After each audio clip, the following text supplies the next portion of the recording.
कर्म का वास्तविक लक्ष्य आत्मा का ज्ञान है। हम जो कुछ भी हैं वह हमने जो सोचा है उसका परिणाम है। हम अपने विचारों से बने हैं, हम अपने विचारों से ढाले जाते हैं।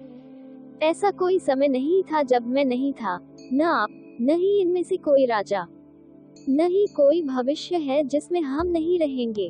अपरिपक्व लोग सोचते हैं कि ज्ञान और क्रिया अलग अलग हैं, लेकिन बुद्धिमान उन्हें एक ही मानते हैं। जिस प्रकार इस शरीर में रहने वाला बचपन, युवावस्था और वृद्धावस्था से गुजरता है, उसी प्रकार मृत्यु के समय वह केवल दूसरे प्रकार के शरीर में प्रवेश करता है। बुद्धिमान इसके बहकावे में नहीं आते। न ये शरीर तुम्हारा है और न तुम इस शरीर के। ये शरीर तो अग्नि, जल, वायु, पृथ्वी, आकाश से बना है और इसी में मिल जाएगा। परंतु आत्मा स्थिर है। फिर तुम क्या हो? तुम अपने आप को मुझे अर्पित करो। यही सबसे उत्तम सहारा है। जो इसके सहारे को जानता है वह भय, चिंता, शोक से सर्वदा मुक्त है। जो कर्म में अकर्म देखता है और अकर्म में कर्म देखता है, वह चतुर है।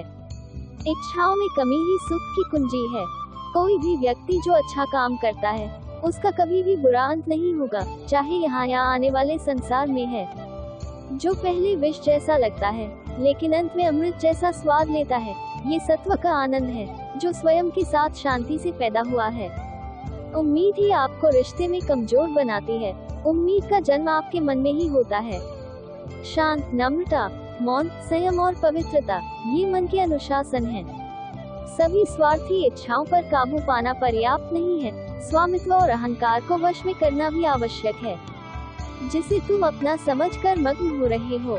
बस यही प्रसन्नता तुम्हारे दुखों का कारण है। कर्म मुझसे नहीं चिपके रहते क्योंकि मैं उनके परिणामों से जुड़ा नहीं हूँ। जो लोग इसे समझते हैं और इसका अभ्यास करते हैं, वे स्वतंत्रता में रहते हैं। जो मनुष्य प्रकृति के गुणों से अनासक्त है और जो पूरी तरह से दिव्य ज्ञान में स्थित है, उसका कार्य पूरी तरह से परात्परता में विलीन हो जाता है। अभी निराश मत हो, क्योंकि तेरा वक्त कमजोर हो सकता है, तू नहीं। भले ही दुर्बलता ईश्वर द्वारा दी जाती है, लेकिन गरिमा मनुष्य के मन को स्वयं निर्मित करती है। अंत में सभी आत्माओं को परमात्मा में मिल ही जाना है। यही तो आत्मा का अंतिम लक्ष्य है। सभी जीव मुझ में हैं और मैं सभी जीवों में हूँ। तुम्हारे कर्म ही तुम्हारे भाग्य के निर्माता है। तुम्हारा मोह ही तुम्हारे दुखों का महान कारण है। आज वो तुम्हारा है, कल वो किसी और का होगा, इसलिए व्यर्थ का पछतावा मत करो। वर्तमान में जीना और उसका अनुभव ही जीवन है। आत्मा अमर है, न तो इसे कोई शस्त्र काट सकता है और न ही अग्नि इसे जला सकती है। जल इसके तेज को बुझा नहीं सकता और न ही वायु इसे सुखा सकती। किसी और के जीवन की नकल को पूर्णता के साथ जीने की तुलना में अपने भाग्य को अपूर्ण रूप से जीना बेहतर है।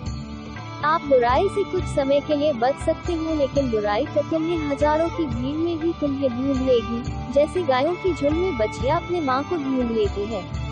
सभी जीवों का निर्माता मैं हूँ। किसी जीव को कष्ट देकर तुम मुझे खुश कैसे देख सकते हो?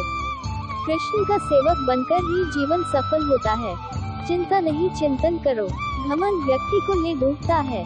मैं विधाता होकर भी विधि के विधान को टाल नहीं सकता।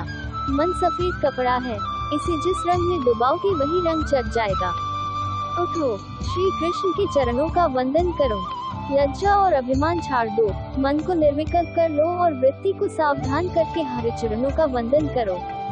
जीवन में सुख ही सुख है, यदि हम आशाओं उम्मीदों का त्याग कर दें। जीवन में आधे दुख का कारण आशाएं बड़ी होना है। जो व्यक्ति आपकी कद्र नहीं करता, उसके साथ रहने से अच्छा है आप अकेले रहे।